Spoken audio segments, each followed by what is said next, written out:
Hello everyone, my name is Jawad Al-Tabtabai and my building is the Louvre at Abu Dhabi by Jean Nouvel.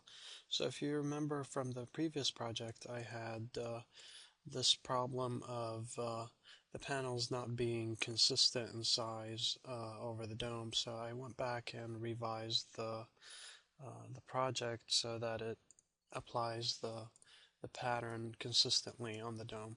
So basically, we go through the same kangaroo physics engine and then we generate the patterns. So let me just turn off these. Alright. And then from this mesh, we basically separate these layers into different meshes and get their component. And then I generate these three curves, and these are parametric, so if the size of the dome changes, these would follow as well. So then these are lofted to create this surface, and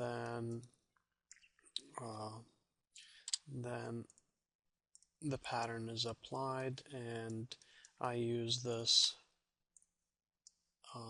B-box to basically clip the area that I don't want. So let's view all of them together, and let's hide this, and let's hide the loft. So as you can see, now we get this very consistent pattern on the dome. So now I'll jump into the new project. Alright, so the new project is divided into three parts. So basically, conceptually, this is the sun, and it's shooting a ray towards the middle of the universe for Rhino. Before starting anything, I would like to say that this node right here is not designed by me. It was done by Andrew Human, and it basically, like, given certain parameters, it calculates the sun vector. Uh, basically, the idea is that we have this pattern and we affect it by its distance from this conceptual sun. So the pattern on the dome is actually parametric. So by changing the slider, we change the number of rows. So for example, we can type 6 and it would update. So let's stay at 4. All right, and so the idea is that this grid or these panels would change according to their exposure to the sun. So as you can see, as we move to this side, the sun gets smaller, but this side is actually larger. So because this side is closer to the sun, it gets more exposure to the sun, it becomes a lot larger. While this side that has zero exposure to the sun becomes really, really thin. So, uh, so let's just go through that again. Let's zoom in.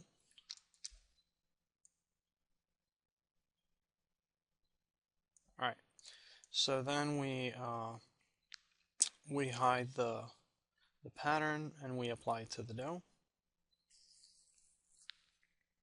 All right. So we have the pattern applied to the dome, and what's happening here is just a graphical issue.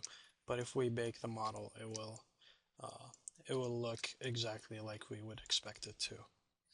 Alright, so now we will jump into another method which measures, instead of to the flat pattern, we will measure to the dome itself. So let's jump into that. So here we have the pattern and it's affected, but this pattern is affected by the distance of the sun to these actual points that are applied on the dome surface.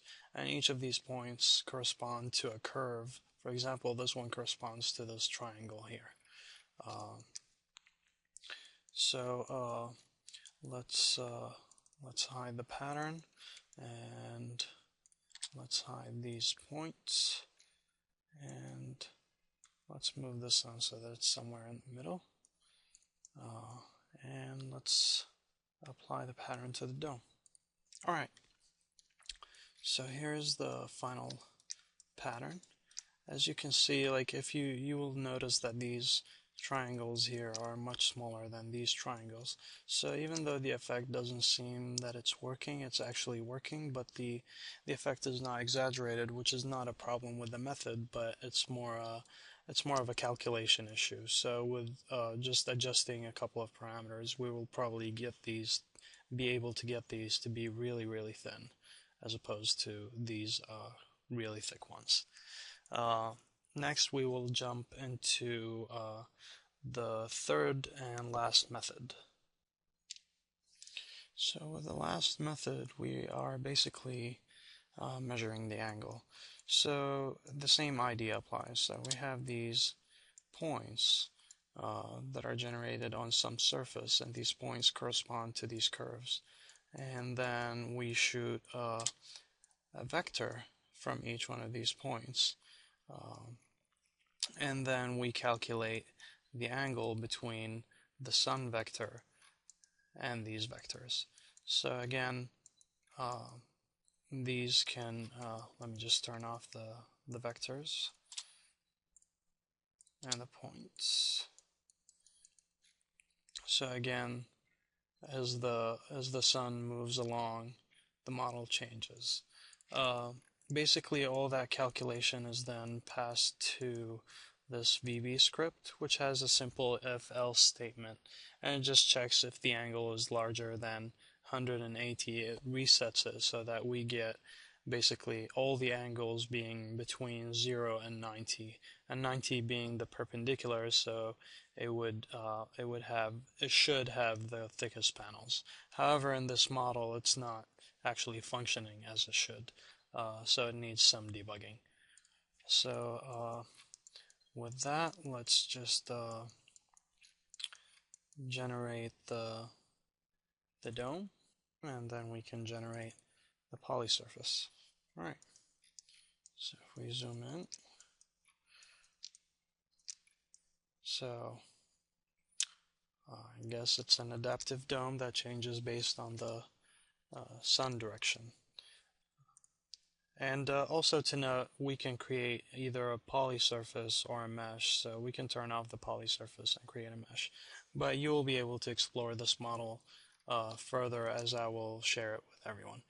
All right, hope you like it. Thank you.